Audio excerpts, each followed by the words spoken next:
What's up guys, Jeff Cavalier, ATHLEAN-X.com.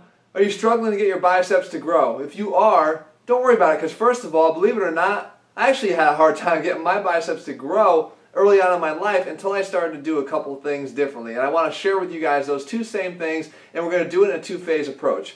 So maybe you've tried all the exercises, some of the exercises that I tell you that I love, the heavy barbell curls, and even that doesn't help your biceps grow. Well, that kind of kicks off phase one, and I think it's a major problem for a lot of guys out there. It's not just isolated to biceps, it happens to a lot of different muscle groups.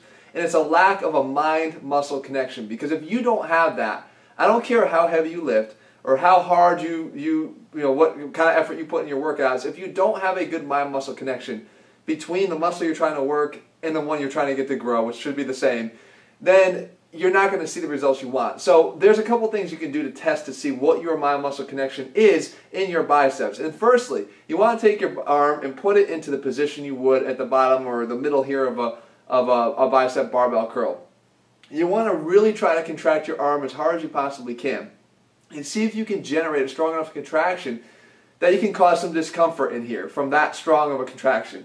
And if you can't, you may or may not have reason to worry at this point. Because even I sometimes can struggle to really tighten it as much as I could to get some kind of a contraction. But if you then bend your wrist back just a little bit and allow your elbow to flex just a little bit, or to let your shoulder to flex a little bit forward here, now you're kind of putting yourself in the position of a preacher curl, which you should be able to elicit a strong enough contraction here to cause discomfort. If you still don't feel any kind of discomfort in here or any real strong contraction in your bicep, then you definitely got something to start worrying about.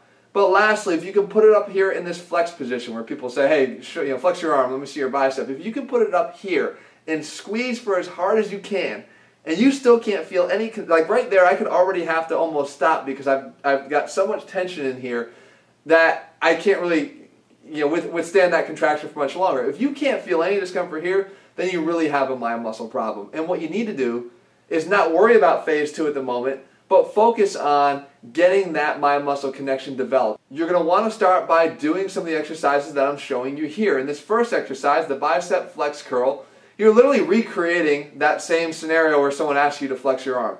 The key here is to really feel the contraction. So you might have to lower the weight, but you might really want to do is slow down the pace. And when you're slowing down the pace, you're trying to control that contraction every single inch, every step of the way. Really feel it. And when you get to the end, hold the contraction. You're really just trying to establish the fact that you've controlled the weight from point A to point B, and it didn't just magically get there.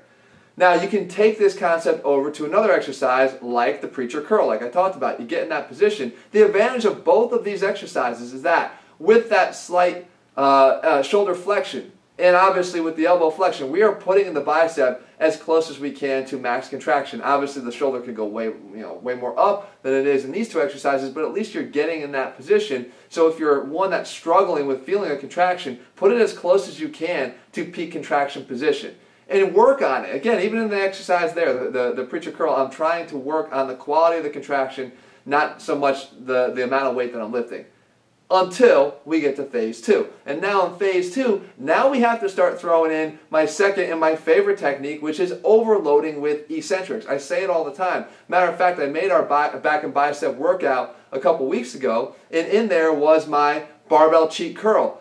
I love the barbell cheek curl. Now what you're trying to do is obviously try to muscle it up as much as you can, but the most important component of that exercise is the eccentric lowering. Eccentrically lowering the bicep under tension and elongating at the same time is absolutely my favorite #1 way to elicit more muscle hypertrophy from it. And I know it doesn't look all that pretty on the way up, but as long as you're not really leaning backwards, and jeopardizing your low back, you're trying to stick it at the neutral point at least. The fact is you really slowly lower that eccentric. You're going to do muscle damage, you're going to cause a hypertrophy response in that muscle, and that's what we're looking for. But again, if you can't feel it, if you don't have good mind-muscle control, you're really just swinging weights around with no real purpose, and that's not going to get you there. So phase one, establish that connection if you don't have it. Phase two, and I showed you how to test for that. And phase two, start working on using those heavy eccentrics and getting them into every workout, bicep workout that you do, because you'll start to see results from that. So hopefully guys, you found this video helpful. Remember, It's all about having a plan, because doing the same exact thing over and over and over again, expecting different results, is really, as I say, the definition of insanity. It's not going to work. You got to have a plan, and when that plan's not working, you got to be able to adapt and change. And that's what we do with ATHLEAN-X, guys. I give you guys plans. It's not just haphazard training. It's taking my experience as a physical therapist and a strength coach to get you guys a step-by-step plan, and even give you guys adaptations and changes to make along the way should something not work for you. And we do that all the time. It's called training, because working out is just working out. But training is having a plan, following it, and then making the adaptations as needed to make sure you continue to see plateau-free progress, and that's what we do. If you haven't already, guys, go to ATHLEAN-X.com right now, get our training plan, and see what it's like to actually follow a step-by-step system to see how much faster you can see results. I'm telling you, I didn't have the best biceps in the world as a kid, but I followed the plan, and little by little by little I was able to get there, and I think you guys can certainly do the same thing, even if you're struggling real mightily right now to get those things to grow. Meantime, if you found this helpful, guys, leave your comments and thumbs up below, and whatever else it is that you want to see. Remember, there's 3 videos a week going out. Let me know what it is, and I will make a video about it, I promise. All right, guys, I'll talk to you again soon.